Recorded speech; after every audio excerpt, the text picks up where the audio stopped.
आज की जो क्लास होने वाली है बहुत ज़बरदस्त क्लास होने वाली है।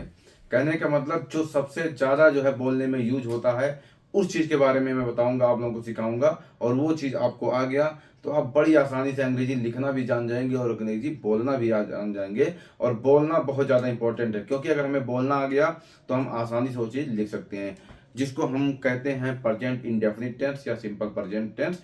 ये हमको बहुत बेहतर तरीके से गाइस आना चाहिए।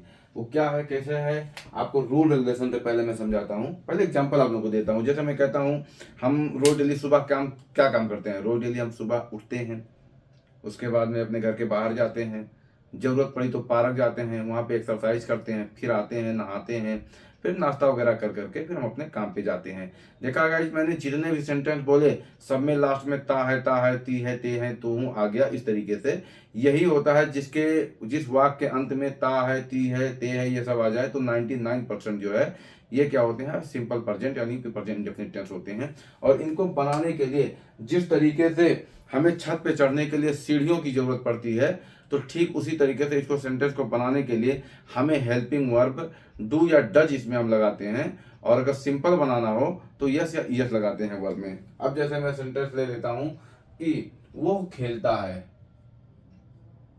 ही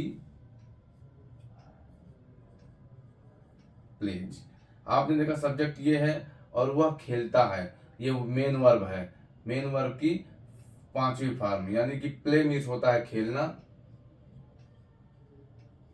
प्ले मीन्स होता है खेलना, और इसी में यस यस लगा दो तो आपका ये बन जाता है पांचवा form. Play, played, played, playing, plays. वह खेलता है, वह खेलता है।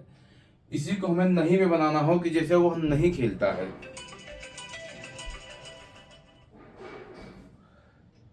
तो जैसा कि गाइस मैंने कहा था कि हमें चढ़ने के लिए अपने छत पे सीढ़ियों की जरूरत पड़ती है, तो इसमें हेल्पिंग वर्ब डज लग जाएगा। प्रेजेंट इंडेफिनिट में हेल्पिंग वर्ब डू या डज का हम इस्तेमाल करते हैं। वह नहीं खेलता है, ही डज नॉट प्ले। वह नहीं खेलता है। इसी को अगर हमें क्या वाले सेंटेंस में बनाता हूं कि जैसे क्या वो खेलता है जब हम बोलते हैं, तो ये जो हेल्पिंग वर्ब होता है डज, इसी को हम पहले ला जाते हैं। Does he play. क्या वह खेलता है, इसका मतलब हो गया क्या, क्या वो खेलता है। अब हमें अगर बनाना हो कि क्या वो नहीं खेलता है, तो ये डज और ही के बाद हम लगा देंगे not. Does he not play. क्या वह नहीं खेलता है। इस तरीके से हमारा ये सेंटेंस बनेगा। लेकिन डब्ल्यू एच फैमिली कब, क्यों, कहाँ, कैसे, अगर ये वाला बनाना हो तो उसी को हम इसको पहले लगा देते हैं। मैंने कहा कि वह क्यों खेलता है, तो क्यों के लिए आ गया वाई, फिर डज ही प्ले। वह क्यों खेलता है। तो गाइस ये बहुत सिंपल है और इसको हमें जो है आना चाहिए बहुत बढ़िया से। और यही सारा मेन रूल रेगुलेशन है कि जिसमें यूज होता है आपका जो है सब्जेक्ट होता है यूज, और प्लस जो है वर्ब की पांचवी फॉर्म यानी कि यस या यस वाली होती है। और अगर हमें निगेटिव बनाना हो तो सब्जेक्ट हमारा लगता है और प्लस होता है डू या डज, डू या डज नॉट लगा देते हैं निगेटिव वाले को बनाने में। ये रहा इसका रूल रेगुलेशन। अब हम बनाएंगे अपना डेली रूल। जैसे क्या होता है कि डेली रूटीन हम क्या करते हैं सुबह, आप लोगों को मैं एग्जांपल के तौर पे लिख करके समझाता हूँ कि कैसे वो चीज होता है। जैसे मैं डेली सुबह उठता हूँ, I get up early morning. मैं सुबह उठता हूँ, उसके बाद में मैं पार्क जाता हूँ, एंड सेंटेंस को जोड़ने के लिए एंड भी लगा सकते हो, देन भी लगा सकते हो, कुछ भी लगा दे सकते हो आप। एंड देन और उसके बाद आई गो टू पार्क। मैं पार्क जाता हूँ, फिर मैं वहां पे एक्सरसाइज करता हूँ।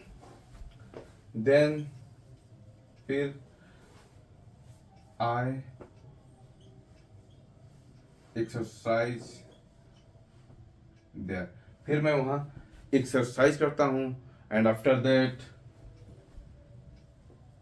एंड आफ्टर दैट उसके बाद आई रिटर्न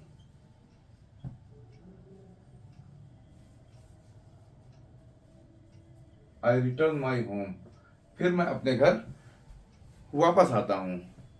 एंड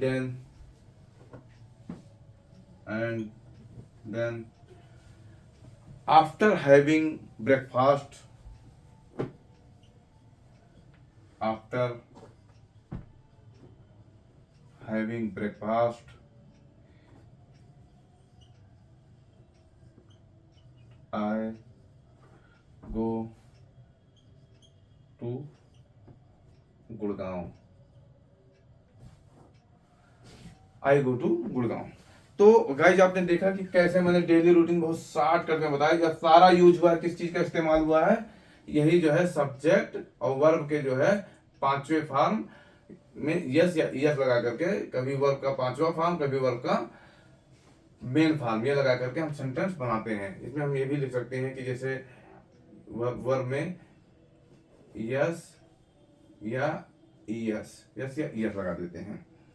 तो गाइस हम इस तरीके से ढेर सारे सेंटेंस बना सकते हैं। सिंपल में जो हमें सेंटेंस बनाना हो तो वर्ब में, मेन वर्ब में यस या यस लगा के बना देते हैं, और निगेटिव में बनाना हो तो डू या डज लगा करके हम सेंटेंस को बहुत आसानी से बना दे सकते हैं। और यही इसी टेंस के आधार पे आपका पूरा जो है किताब लिखा जाता है, इसी टेंस के आधार पे कमेंट्री की जाती है, इसी के आधार पे बहुत कुछ जो है नॉवेल वगैरह लिखे जाते हैं। तो सब मिला जुला करके ये बहुत इंपॉर्टेंट है और हमें ये सारी चीज़ें आना चाहिए।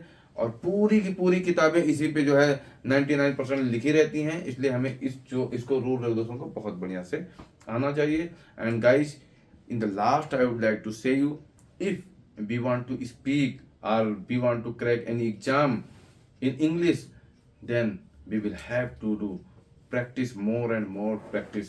यानी कि हमें ढेर सारी प्रैक्टिस करनी पड़ेगी, बोल कर करके, लिख कर करके, और ऐसे वीडियो बना करके। अगर हम वीडियो बनाते हैं इस तरीके से तो मैं दावे के साथ कहता हूं कि हम लोग जो है अंग्रेजी बड़ी आसानी से बोलना सीख जाएंगे और आप भी जो है बहुत धड़ल्ले से अंग्रेजी बोलने लगेंगे। धन्यवाद।